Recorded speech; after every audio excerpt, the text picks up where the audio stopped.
Hi friends, Mrs. Turner here with the next installment of Wishtree by Catherine Applegate, being read with permission from Scholastic.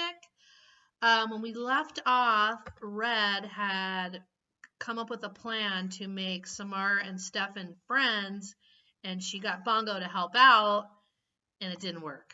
So let's see what happens next. Chapter 24. That afternoon, we tried plan number 2. This isn't going to work, Red, Bongo said, strutting back and forth on the lawn. Pessimist, I said. Optimist, she replied. Secretly, I had my doubts, though. Our second plan required help from one of the babies. There had been much bickering over which baby would get to assist us. But then there had been plenty of bickering ever since Francesca's threat to cut me down. It frustrated me to see my residents, the ones who miraculously been getting along so well, turn on one another when faced with a problem. Granted, it was a big problem, but if I could handle it, it seemed like the least they could do was behave during our last days together. Bongo flipped a penny she kept in her collection of treasures, and we arrived at our helper, the smallest baby possum, Flashlight. Let me get this straight, said Bongo. You're afraid of Flash? Shh, Harry Spiders hissed. We try not to say that word around him. So what do you actually call him? Agnes asked. He answers to Flash, Harry Spiders explained. Well, Flash, said Bongo, you understand the drill, right? You pretend to be dead. You guys are good at that, right? Flash nodded excitedly. Possums are the best dead pretenders in the world. So you play dead. Samar and Stefan see you as they're coming home from school. We're hoping they come home at about the same time, I interrupted. And they freak out, Bongo continued. See the cute little maybe dead baby, talk about what to do. Are you certain this is safe? Asked Harry Spiders. I'm feeling a little faint just thinking about it. We'll all be watching, and Stefan and Samar are smart kids, I reassured her. They'll know not to touch a sick animal. So they go get their parents, call a wildlife rescue place or maybe a vet, and while they're busy, Bongo continued, little Flash runs back to his den. Samar and Stefan come back out, have a good laugh about the vanishing possum. Maybe the parents even get to talking. I really think you would do a better job, Big U complained. She's a born actor. Or you. This has been officially decided, Bongo said firmly. We flipped the penny, remember? Just saying, Big U muttered. Down the street, the school dismissal bell rang. Places, everyone, Bongo urged. This is totally going to work, I said. This is totally going to fail, Bongo said at the very same instant. Chapter 25. And action, Bongo whispered. Little Flash waddled out to the middle of the lawn, lay down on his side and curled up. He closed his eyes. He drew back his lips, revealing tiny needle-sharp teeth. Perfect, Bongo said. Try foaming at the mouth, dear, Harry Spiders called. Here he is. But remember, he's just playing dead. He's not really dead. Down the street, we could see Stefan approaching. Luckily, Samar was just a few yards behind him. Flash leapt up. How am I doing, Ma? Wonderfully, my baby, said Harry Spiders. Mommy's so proud of her little bitty possum. Be dead, Bongo cried. Oh, yeah, Flash shrugged. I kind of forgot, Aunt Bongo. I'm not your aunt, Bongo said. I'm not even a member of your species. Well, that doesn't really matter, I chided. Be dead, Bongo cried again. Flash hiccuped. Oh my, said Harry Spiders. He does that when he's nervous. How come I can't be dead, Mom? Asked Rose Petal. Newbies, quiet, Bongo commanded. Flash, stop hiccuping, dude.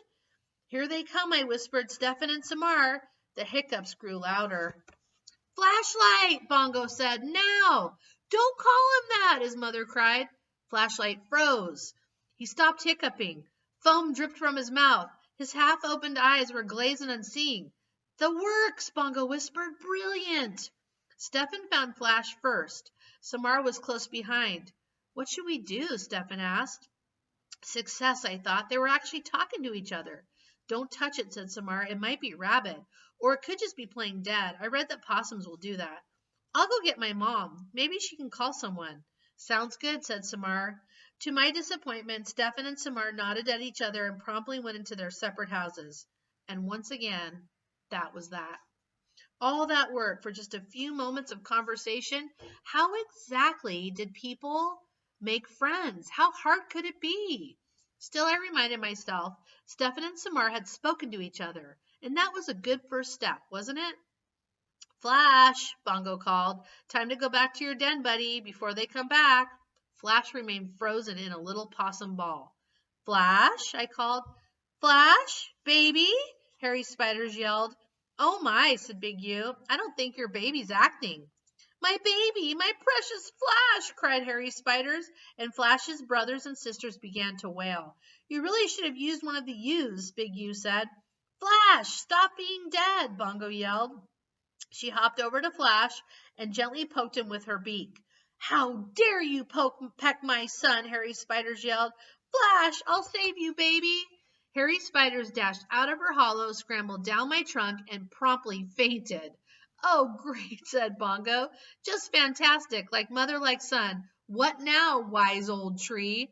You grab Flash, I instructed. Fresh baked bread. And Big U, can you rescue Harry Spiders? Pull her over to Fresh's den under the porch. Harry Spiders called my children boisterous, Big U said. Big U said my children stink, Fresh Baked Bread said. Over 2 centuries of life, and I'd hardly ever raised my voice. This was one of those times. Now, I commanded, just as the door to Stefan's house opened. You'd be surprised how fast raccoons and skunks can be there when they're motivated. Stefan and his mother eventually gave up trying to find them in this mysterious baby possum. Samara watched them from her living room window, but she didn't venture out. After about an hour, Harry Spiders and Flashlight woke up and returned on wobbly legs to their den. And that was that. Again. Don't worry, I told Bongo. 3rd time's the charm. What's that supposed to mean? It's just something people say. Charm? Bongo sneered. Do you know that's what people call a bunch of hummingbirds? No, actually. Hummingbirds, which, let's face it, are pretty much just overdressed flies. But a bunch of us crows together, guess what we get to be called? What? A murder. A murder of crows. Can you believe it? A bunch of trees, you're a grove. A bunch of raccoons, a gaze. Bongo flapped her wings. But crows? We're a murder. Are you quite finished? I asked. Sorry, I'm worried about you, and I get grumpy when I'm worried. Bongo plucked out a piece of new grass and tossed it aside. I have one more plan to get Samara and Stefan talking, I said. How about a plan to get you to not turn into a picnic table? I can't control everything in life, Bongo, I said gently. And if I could, what fun would that be? But this little thing, this wish of Samara's, I can make it happen. I hesitated. At least I think I can. I don't understand why this matters so much to you. She reminds me of a little girl I knew a long time ago. You're a Budinsky, said Bongo wearily, but I love you anyway. She looked at me with something like the crow version of a smile. Beak open, head cocked, eyes gleaming. So what's plan number 3? Chapter 27. Once night had fallen, I sent Bongo on her next mission. All you have to do is untie Samar's wish, I instructed. Oh, she said, is that all? Bongo flew to the low branch where Samar had tied her pink dotted fabric cap. She yanked on it with her beak several times. Easier said than done, she reported. You're a crow. Use a tool.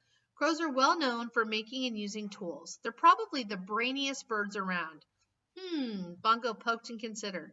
I have a paperclip in my collection. I'll give that a shot. It'll never work, Agnes predicted from her nest. I think owls are secretly a bit jealous of crows. One by one, heads poked out of my hollows, as well as the skunk's den under the porch, to watch Bongo at work. What's Bongo doing, Ma? Asked one of the U's. It's called tool use, said Big U. No big deal. Folks, if you can't say something helpful, I said, please don't say anything at all. Bongo returned with a small piece of twisted metal. Straighten the paperclip, she explained. Found it on the school playground. With great effort, she managed to slide the straight end of the paperclip into the knot.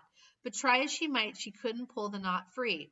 Almost got it, Bongo muttered between her clenched beak. Why is Bongo doing that? Harold asked Agnes. There's no explaining crows, Agnes said. Because I asked her to, I said, because it's important to me. With a frustrated groan, Bongo let the paperclip fall to the ground. It's no use, Red, she said. Maybe it's time to give up on this idea, I said with a sigh. I'm not meant to help. I'm meant to sit here. Just sit. A gentle wind rippled my leaves. No one spoke. Wait a minute, said Big U. Maybe I can lend you a paw. You're awful heavy for that branch, Agnes pointed out. Let her try, I said. Carefully, Big U inched her way out onto the limb where Samar's wish was tied. She was indeed heavy, and my branch bowed under her weight, but I held firm. She toyed with the knot using both front paws. Before long, she pulled the strip free. Ta-da! She cried, clutching the fabric in her right paw. Well, I did the hard part, Bongo sulked. It was a joint effort, I said. Teamwork, and much appreciated, both of you. You have the wish, said Agnes. Now what, Red? Now we wait until Samar comes to visit, I said, and then Bongo works her magic. Chapter 28. The moon bathed us all in cool blue light as we awaited Samar's nightly visit. She came out in her robe and slippers. Sitting on her blanket, she waited patiently as the babies scrambled over to see her. Around her neck, she was wearing the beribboned key that Bongo had given her. Where's my crow friend? She whispered as the ewes somersaulted in front of her. She looked up into my branches, and I was glad I had instructed Bongo to hide on Stefan's roof. Right on schedule, Bongo flew to Stefan's bedroom window. She settled on the sill. Samar's fabric scrap dangled in her beak. Carefully, she tapped on Stefan's window. Nothing happened. I told Bongo to be as quiet as possible. We didn't want Samar to see what we were up to. Tap, tap, tap, louder this time. Still nothing. Stefan, apparently, was quite a sound sleeper. Bongo looked at me. Her eyes said, now what? She tried again. Tap, tap, tap. Samar started. What was that? She asked. Fortunately, Harold distracted her with an attempt to fly onto her arm. It was more awkward hop than flight, and Samar giggled. Good going, little Harold, I thought. Bongo dropped Samar's wish onto the sill. Tap, tap, tap. Nothing. She paced back and forth in front of the window. Then she froze. Her eyes glinted in the moonlight. Bongo leaned close to the glass and performed her very best fire engine sound. By the time Stefan's window flew open, Bongo was already back on the roof, watching her efforts pay off. Stefan peered out.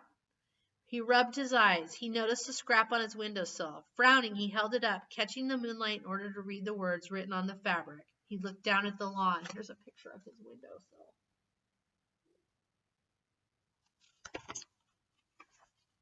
Then there was Samar looking up at him, surrounded by an odd collection of baby animals. You rock, said Bongo. Chapter 29. When Stefan eased out of the front door, he was wearing red pajamas and a gray sweatshirt. His light brown hair was mussed, his eyes bleary. The flashlight he was carrying sliced through the darkness. The babies turned toward him and froze. Their eyes glowed like little moons. Flash squealed in fear. Stefan clicked off his light, and Flash seemed to calm a bit, although he was definitely hiccuping. Hey, Stefan whispered. Hi, Samar whispered back. Stefan sat down next to Samar. The babies watched with interest. Why did they come to you? Stefan asked. I don't know. It's like magic. No, Samar shook her head. It's just quiet. They like that. Bongo flew down to Samar's shoulder. Hello, she said to Stefan, mimicking Samar's voice. Wow, he said. That's amazing. Yesterday I heard her imitate a doorbell. Stefan grinned. She gave me this key, Samar said, holding it up. I don't know what it's for, a diary or a jewelry box maybe. Or the world's smallest door, Stefan joked. For a while, everyone fell silent. Even the baby raccoons were still. At last, Stefan held out his hand, revealing Samar's wish. I found this, he said. Even in the moonlight, Samar's blush was visible. She looked away. I'm sorry about that word, Stefan said softly. The word on the tree. We didn't. It wasn't us. Samar nodded. My parents aren't bad people. They're just afraid of things, Stefan shrugged. So are mine, said Samar. I heard my father talking about moving. If we can find a safe place to go. She gave a sad smile. If there even is such a place. I'm sorry, Stefan said again. The babies, sensing Stefan could be trusted, began to tussle and romp. Harold and the smallest ewe searched for bugs. Rose Petal and her brother, Hot Buttered Popcorn, played tug-of-war with a long piece of grass. I'll miss them, Samar said. I hope you don't move, Stefan said. A light blinked on in Stefan's house. I should go, he said. If my parents see me, I should go. Night, Samar said in a whisper. Oh, the things I wanted to say to those two. I wanted to tell them that friendship doesn't have to be hard, that sometimes we let the world make it hard. I wanted to tell them to keep talking. I wanted to make a difference, just a little difference before I left this lovely world. And so I did. I broke the rule. Stay, I said. I was going to stop, but I think I'll read another chapter. Chapter 30. The animals gaped at me in astonishment. Even the youngest babies knew about the don't talk to people rule. Bongo darted to my top branch. Red, she cried in a strangled whisper, you can't. Oh, but I can, I said. What have I got to lose? But as I was saying, I returned my attention to Stefan and Samar. They were staring at me, jaws dropped, eyes wide, as frozen as flash had been not long ago. We're dreaming, Stefan murmured. Right? At the same time, Samar said. Is that possible? Pinch me, Stefan said. Samar complied. Definitely felt that, Stefan reported. Maybe it was a dream pinch, Samar suggested. Excuse me, I interrupted. I have 216 rings worth of wisdom to convey and not much time. Stefan reached for Samar's hand. If it's a dream, he said, at least it's a cool one. And so I began. Chapter 31. I haven't always been a wish tree. It happened in 1848, long before I was surrounded by concrete and cars, when I was just a few decades old, still a youngster by Red Oak standards. No longer a lanky sapling, I was solid and strong, but not anchored to the earth the way I am now. This was a time, like many other times, when hungry, desperate people sailed on crowded boats to settle here. Many of them ended up, as they always seem to, in my neighborhood. The blue and green houses were brown then and filled to overflowing with new arrivals. Sometimes the newcomers were welcomed, sometimes they were not, but still they came, hoping and wishing as people always do. One of our new residents was a young Irish girl named Maeve. She voyaged across the Atlantic with her 19-year-old brother who died of dysentery during the trip. Their mother had passed away shortly after Maeve was born. Their father when the children were 9 and 12. Maeve was solid and plain, but when she smiled, it was like sunshine peeking through the clouds. She had a deep laugh, and her hair was brilliantly red as my finest autumn attire. 16, alone and penniless, Maeve shared a tiny room with 5 other immigrants. She worked night and day cleaning and cooking and doing whatever she could to stay alive. Maeve soon discovered she was gifted at caring for the sick. She had no special knowledge, no secret remedies, but she was kind and patient, and she knew how to soothe a fevered brow with cool cloth as well as anyone. What she didn't know, she was willing to learn. As time passed, word grew of Maeve's abilities. People brought her their sick piglets and their lame horses, their coughing children and fretful babies. Always she explained that she wasn't sure she could help, but since people in the neighborhood were too poor to go to the doctor, they turned to Maeve. And since people believed she could help them get better, Maeve tried to live up to their hopes. When she succeeded, even when she didn't, patients and their families would leave small tokens for her. A whittled figurine of a bird, a hairpin, half a loaf of bread. Once someone even left a leather-covered journal with a tiny silver key that opened its lock. When Maeve was out tending to someone who was sick, people took to leaving their thank yous in my lowest hollow. It was still a fresh wound, just a couple of seasons mended, but because it faced the house where Maeve's roomed and not the street, it was a safe place to leave a token of gratitude. That's when I realized that hollows can be a good thing for people, not just birds and animals. Little did I know just how good. And we're going to stop right there. I hope you're enjoying the book. I will see you next time. Bye.